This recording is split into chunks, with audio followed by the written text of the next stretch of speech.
ಇತ್ತೀಚೆಗಷ್ಟೇ ಕ್ರಿಕೆಟಿಗ ರವಿಚಂದ್ರನ್ ಅಶ್ವಿನ್ ದಿಢೀರಂತ ತಮ್ಮ ಅಂತಾರಾಷ್ಟ್ರೀಯ ಕ್ರಿಕೆಟ್ಗೆ ವಿದಾಯವನ್ನ ಹೇಳಿದರು.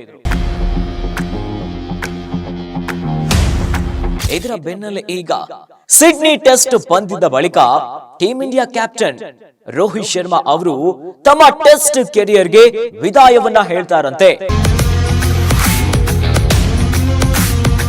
ಗ್ಯಾರಂಟಿ ಗ್ಯಾರಂಟಿ ಗ್ಯಾರಂಟಿ, ಇದು ಗ್ಯಾರಂಟಿ ನ್ಯೂಸ್, ಸುದ್ದಿ ಖಚಿತ, ನ್ಯಾಯ ನಿಶ್ಚಿತ. ನಮಸ್ತೆ ವೀಕ್ಷಕರೇ, ನಾನು ಅಖಿಲೇಶ್ ದಬ್ಬೇಕಟ್ಟೆ. ಇತ್ತೀಚೆಗಷ್ಟೇ ಕ್ರಿಕೆಟಿಗ ರವಿಚಂದ್ರನ್ ಅಶ್ವಿನ್ ದಿಢೀರಂತ ತಮ್ಮ ಅಂತಾರಾಷ್ಟ್ರೀಯ ಕ್ರಿಕೆಟ್ಗೆ ವಿದಾಯವನ್ನ ಹೇಳಿದರು.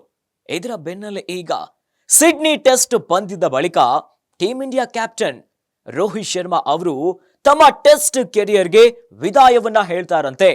ಶಾಕ್ ಆಯ್ತಾ? ಈ ಬಗ್ಗೆ ಒಂದು ಇಂಟ್ರೆಸ್ಟಿಂಗ್ ಸ್ಟೋರಿ ಎಲ್ಲಿದೆ ನೋಡಿ.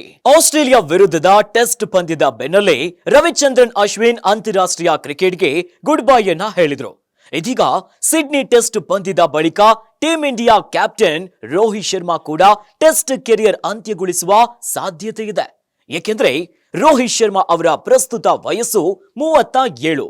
ಹೀಗಾಗಿ ಮುಂಬರುವ ಟೆಸ್ಟ್ ಸರಣಿಗಳಿಗೆ ಅವರನ್ನ ಆಯ್ಕೆ ಮಾಡುವ ಸಾಧ್ಯತೆ ಇಲ್ಲ ಅಂತೆ. ಬಾರ್ಡರ್ ಗವಾಸ್ಕರ್ ಟೆಸ್ಟ್ ಸರಣಿಯ ಮುಕ್ತಾಯದ ಬೆನ್ನಲ್ಲೇ ಟೀಂ ಇಂಡಿಯಾ ನಾಯಕ ರೋಹಿತ್ ಶರ್ಮಾ ಟೆಸ್ಟ್ ಕ್ರಿಕೆಟ್ಗೆ ವಿದಾಯ ಹೇಳ್ತಾರೆ ಎಂಬ ಸುದ್ದಿಯೊಂದು ಈಗ ಹುಟ್ಟಿಕೊಂಡು ಬಿಟ್ಟಿದೆ.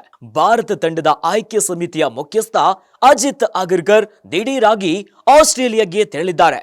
ಇದರ ಬೆನ್ನಲ್ಲೇ ಇಂಥದ್ದೊಂದು ಊಹಾಪೋಹ ಶುರುವಾಗಿದೆ. ಒಂದು ಕಡೆ ಕಳಪೆ ಫಾರ್ಮ್ ನಿಂದ ಒದ್ದಾಡ್ತಿದ್ದಾರೆ ರೋಹಿತ್ ಶರ್ಮಾ. ಹೀಗಾಗಿ ಸಿಡ್ನಿ ಟೆಸ್ಟ್ ಪಂದ್ಯದ ಬಳಿಕ ಹಿಟ್ ಮ್ಯಾನ್ ಟೆಸ್ಟ್ ಕ್ರಿಕೆಟ್ಗೆ ನಿವೃತ್ತಿಯನ್ನ ಘೋಷಿಸಿದರೂ ಅಚ್ಚರಿ ಇಲ್ಲ ಅನ್ನೋ ಮಾತುಗಳು ಕೇಳಿಬರ್ತಿದೆ. ಇನ್ನು ಈ ಬಾರಿಯ ಬಾರ್ಡರ್ ಗವಾಸ್ಕರ್ ಟೆಸ್ಟ್ ಸರಣಿಯ ಬಳಿಕ ಟೀಂ ಇಂಡಿಯಾದ 2 ಹಿರಿಯ ಆಟಗಾರರು ನಿವೃತ್ತಿ ನೀಡಲಿದ್ದಾರೆ ಅಂತ ಸುದ್ದಿಯಾಗಿತ್ತು. ಈ ಸುದ್ದಿಯನ್ನ ಪುಷ್ಟೀಕರಿಸುವಂತೆ ಸರಣಿಯ ಮಧ್ಯದಲ್ಲೇ ರವಿಚಂದ್ರನ್ ಅಶ್ವಿನ್ ದಿಢೀರಂತ ನಿವೃತ್ತಿ ಘೋಷಿಸಿದ್ದಾರೆ. ಇದೀಗ ತಂಡದಲ್ಲಿರುವ ಅತ್ಯಂತ ಹಿರಿಯ ಆಟಗಾರನೆಂದರೆ ಅದುವೇ ರೋಹಿತ್ ಶರ್ಮಾ. ಹೀಗಾಗಿ ಮುಂದಿನ ಸರದಿ ರೋಹಿತ್ ಶರ್ಮಾ ಅವರದು ಅಂತ ಹೇಳಲಾಗ್ತಿದೆ. ಇನ್ನು ಒಂದು ವೇಳೆ ಟೀಂ ಇಂಡಿಯಾದ ವಿಶ್ವ ಟೆಸ್ಟ್ ಚಾಂಪಿಯನ್ಶಿಪ್ ನಲ್ಲಿ ಫೈನಲ್ ಆಸೆ ಕಮರಿದರೆ ಆಸ್ಟ್ರೇಲಿಯಾ ವಿರುದ್ಧದ 5ನೇ ಟೆಸ್ಟ್ ಪಂದ್ಯದ ಬಳಿಕ ರೋಹಿತ್ ಶರ್ಮಾ ನಿವೃತ್ತಿಯನ್ನ ಘೋಷಿಸುವ ಸಾಧ್ಯತೆ ಇದೆ ಅಂತ ಈಗ ಎಲ್ಲೆಡೆ ಚರ್ಚೆ ಶುರುವಾಗುಬಿಟ್ಟಿದೆ. ನೋಡಿದ್ರಲ್ಲ ವೀಕ್ಷಕರೇ, ಭಾರತ ತಂಡದ ಆಯ್ಕೆ ಸಮಿತಿಯ ಮುಖ್ಯಸ್ಥ ಅಜಿತ್ ಅಗರ್ಕರ್ ಆಸ್ಟ್ರೇಲಿಯಾಗೆ ತೆರಳುತ್ತಿದ್ದಂತೆ ಇಂಥದ್ದೊಂದು ಊಹಾಪೋಹಗಳು ಎಲ್ಲೆಡೆ ಶುರುವಾಗುಬಿಟ್ಟಿದೆ. ಇನ್ನಷ್ಟು ಸುದ್ದಿಗಳಿಗಾಗಿ ನೋಡ್ತಾ ಇರಿ ಗ್ಯಾರಂಟಿ ನ್ಯೂಸ್.